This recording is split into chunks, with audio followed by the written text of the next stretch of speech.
নমস্কার, আমি জ্যোতিষী শ্রী গৌর ভট্টাচার্য।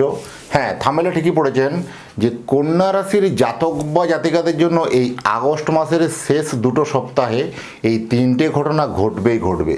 এই তিনটে ঘটনা কী কী জানতে হলে ভিডিও শেষ পর্যন্ত মনোযোগ সহকারে শুনতে হবে। আর আপনি কোথা থেকে ভিডিওটা দেখছেন বা শুনছেন অবশ্যই কমেন্ট বক্সে একটু লিখে দিয়ে যান, তাহলে বুঝতে পারবো কোথায় কোথায় আমার ভিডিও পৌঁছাচ্ছে। আর আমি জ্যোতিষী শ্রী গৌর ভট্টাচার্য, আমার চেম্বার হলো সারা ভারতবর্ষে একটাই চেম্বার।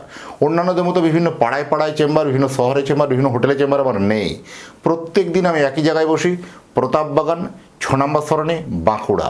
যারা আসতে চাইছেন দেখুন উপরে নাম্বার দেখা যাচ্ছে, সেই নাম্বারে অবশ্যই যোগাযোগ করে আসুন।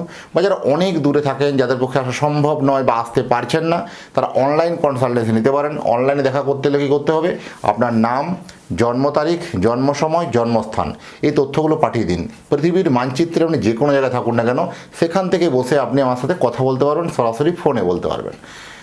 জন্ম তারিখ বা জন্ম সময় কোনোভাবে কনফিউশন থাকলে দুটো হাতের ছবি তুলে পাঠান, হস্তরেখার উপর বিচার করে আমরা প্রেডিকশন করতে পারবো।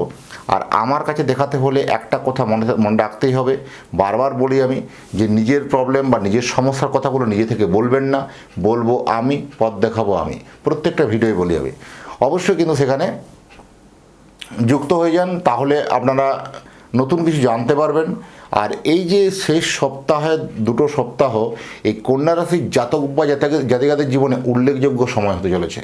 আগে গ্রহগত পজিশনটা একটু বলে নিই আমি। রাশি থেকে ষষ্ঠে রাহু, সপ্তমে শনি বক্রী শনি, দশমে মঙ্গল, একাদশে বুধ এবং একাদশে বৃহস্পতি, দ্বাদশে কেতু, আর লগ্নের রাশির উপরে শুক্র। এই রাশির উপরে শুক্র থাকার জন্য আপনার কিন্তু বৈভব, আপনার কিন্তু শখ, আপনার কিন্তু আহ্লাদ, আপনার কিন্তু পছন্দের লেভেল অনেকখানি হাই হয়ে যাবে। কারণ আগে আপনার যে ছোটোখাটো জিনিস পছন্দ হচ্ছিল, এবার কিন্তু হবে না। কারণ লগ্নে রাশির উপরে যখনই শুক্রের প্রভাব হয়, তাই আপনার পছন্দের হেরফেরটা কিন্তু অনেকটা বেড়ে যায়, বিলাসিতাটা বেড়ে যায়। অলরেডি কিন্তু সেটার জন্য একটু খরচ বেশি হয়ে যাওয়া, সঞ্চয় ভাগ্য কমে যাওয়া, এরকম ঘটনা কিন্তু মেবি ঘটার সম্ভাবনা বেশি। কারণ আমি এখানে একটা পরামর্শ দেব যে অপ্রয়োজনীয় জিনিস যদি বেশি কিনতে থাকেন, একটা এমনই দিন আসবে যে সেদিনে আপনাকে প্রয়োজনীয় জিনিসটা বিক্রি করতে হবে। তাই অপ্রয়োজনীয় জিনিস কেনা থেকে বিরত থাকুন। এই সময় যেটা আপনার না কিনলেই নয়, সেই সব জিনিসে ইনভেস্টমেন্ট করুন, সেই সকল জিনিস কিনুন, আপনার জন্য ভালো হবে। কোথাও একটা অপ্রয়োজনীয় জিনিস কিনে আপনার কোথাও টাকা পয়সা ব্লক হয়ে যাওয়া বা আটকে যাওয়ার প্রবণতা মেবি বেশি। সচেতন থাকা জরুরি আছে। বিশেষ করে আপনার যারা পার্টনারে কোনো ব্যবসা করেন, কোথাও পার্টনার থেকে বাধা বিপত্তি একটা কীরকম আসতে পারে। হঠাৎ করে আপনার পার্টনার আপনাকে কোথাও একটা অন্তরালে ঠকিয়ে দিতে পারে। কারণ আপনার এই লোভ বা আপনার একটু আকাঙ্ক্ষা এই সময় কিন্তু বাড়বে। আর এই লোভে পাপ, পাপে মৃত্যু, বারবার বলে আমি। কারণ এই লোভটাকে একটু সংযত করুন। কারণ কোথাও এই লোভ করতে গিয়ে আপনার ফিনান্স জায়গাটা কিন্তু অনেকটা উইক হয়ে যাবে, বা কোথাও ঠকে যেতে পারেন, কোথাও টাকা পয়সা ব্লক হতে পারে। সেগুলো থেকে একটু সচেতন থাকা জরুরি আছে। যে বিষয় নিয়ে এক্সপার্ট, সেই বিষয় নিয়ে একটু আলোচনা করুন বা তথ্যগুলো একটু ভালো করে ভেরিফাই করুন কোনো লেনদেন করতে গেলে। বিশেষ করে যারা জমি জায়গা ল্যান্ড প্রপার্টি নিয়ে যারা কোনো বিশেষ করে লেনদেন করতে চাইছেন, তাদের ক্ষেত্রে একটু বেশি অ্যালার্ট থাকা অবশ্যই দরকার আছে। দাম্পত্য ব্যাপারে আপনাদের যথেষ্ট কিন্তু ভালো বলবো, কারণ আপনাদের যে অনেক দিনের ঝামেলা ঝঞ্ঝাট, দুজনের মধ্যে একটা সম্পর্কর অবনতি হয়েছিল, হঠাৎ করে সেই সম্পর্কের মধ্যে আবার গ্রিন সিগন্যাল দেখতে পাবেন। কারণ আপনি ভেবে নিয়েছিলেন যে এই সম্পর্কে টিকে থাকা যাবে না, আমাকে বেরিয়ে আসতেই হবে বা আমাকে ডিভোর্স করতেই হবে। এইরকম একটা মনস্থির করে নেওয়ার পরেও হঠাৎ করে আপনাদের দুজনের মধ্যে কী এমন ঘটনা ঘটে গেল, হঠাৎ করে নতুন করে প্রেম জেগে উঠতে পারে। কারণ সেই প্রেমে কিন্তু আপনাদের দাম্পত্য জীবন অত্যন্ত সুখে ভরে উঠবে এবং যথেষ্ট সাকসেসফুল আসবে। কারণ এখনই ডিভোর্সটা কিন্তু সব সমস্যার সমাধান হতে পারে না। কারণ আপনি যে কারণটা, অনেক সময় কি হয়, মিথ্যা সন্দেহর বশবর্তী হয়ে কেমন যেন ভালো নিষ্পাপ সম্পর্কগুলো সেগুলো কেমন যেন ছন্নছাড়া হয়ে যায়, কেমন যেন ছিটকে যায়।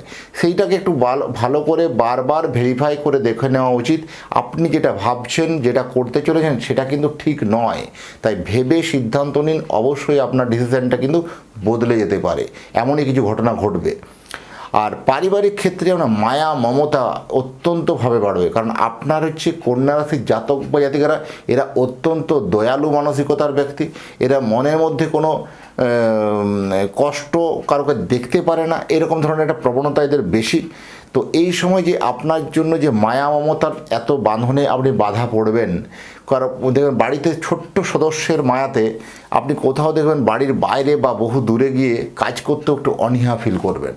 আপনার ছোট্ট সদস্যের মায়াতে আপনি কোথাও বাইরে গিয়ে বেশি দিন থাকতে পারবেন না, সেই তার টানে বারবার ফিরে আসা, এরকম ঘটনা ঘটার সম্ভাবনা অত্যন্ত বেশি। গুপ্ত শত্রুদের প্রকোপটা কিন্তু আগের থেকে একটু বাড়তে পারে। তো এই গুপ্ত শত্রুদের প্রকোপ বাড়লেও আপনার হাতে এমনই কিছু রামবাণ আছে। রামবাণ বললাম হচ্ছে একাদশে বৃহস্পতি। এই রামবাণ একাদশে বৃহস্পতি আপনার জন্য কাজ করবে, রামবাণের মতো কাজ করবে। এই যে আপনার গুপ্ত শত্রুতা, এই গুপ্ত শত্রুতার এদের মুখকে ঝামা ঘষে দেওয়ার মতন পজিশন। আপনাকে বারবার ধরে তাচ্ছিল্য, বারবার ধরে অবহেলিত, বারবার ধরে লাঞ্ছিত করে আসছিল যে আপনার দ্বারা কিছু হবে না বা আপনি কিছু পারবেন না, আপনি আগে সাকসেস হতে পারবেন না। এইরকম ওদের একটা মেন্টালিটি, ওদের একটা কিন্তু গোড়ামো জিনিসটা আপনার উপরে চাপিয়ে দিচ্ছিল। এবার কিন্তু সেই পুরো ধারণাটাই বদলে যাবে, কারণ আপনার যে সাফল্য অলরেডি, সেই সাফল্যের অলরেডি শুরুয়াতটা কিন্তু হতে চলেছে। যথেষ্ট কেরিয়ারের সাকসেস সফলতার জায়গা লক্ষ্য করা যাবে এবং যথেষ্ট প্রতিষ্ঠিত হতে পারবেন। সেক্ষেত্রে একটা কিন্তু শুভ ইঙ্গিত বলতে পারবো। আর যদি আপনি আপনার সন্তানের জন্য একটা জন্ম কুণ্ডলী বানাতে চান, তাহলে আপনার সন্তানের নাম, জন্ম তারিখ, জন্ম সময়, জন্মস্থান এই তথ্যগুলো পাঠিয়ে দিন। পৃথিবীর মানচিত্রে যে কোনো জায়গায় থাকুন না কেন, আপনার সন্তানের জন্য সুন্দর করে কুষ্টি বানিয়ে, কুষ্টি বিচার করে ডিটেলস আপনার অ্যাড্রেসে বাই পোস্টে পৌঁছে দিয়ে আসবো। আর যারা এতক্ষণ ধরে আমার অধীর আগ্রহে যারা ভিডিওটা দেখছেন বা শুনছেন, তারা কোথা থেকে দেখছেন একটু কমেন্ট বক্সে আপনার লোকেশনের নামটা লিখে দিয়ে যান, তাহলে বুঝতে পারবো কোথায় কোথায় ভিডিও পৌঁছাচ্ছে। আর যদি এখনও আমার চ্যানেলে সাবস্ক্রাইব করে না থাকেন, দয়া করে রিকোয়েস্ট করি চ্যানেলটা একটু সাবস্ক্রাইব করে দিন। যারা ফেসবুক থেকে দেখছেন পেজটা অবশ্যই শেয়ার বা ফলো অবশ্যই কিন্তু করবেন, কারণ আপনাদের এই লাইক, কমেন্ট এবং শেয়ারের জন্য আরও নতুন নতুন ভিডিও বানানোর জন্য উৎসাহটা বেড়ে যায়।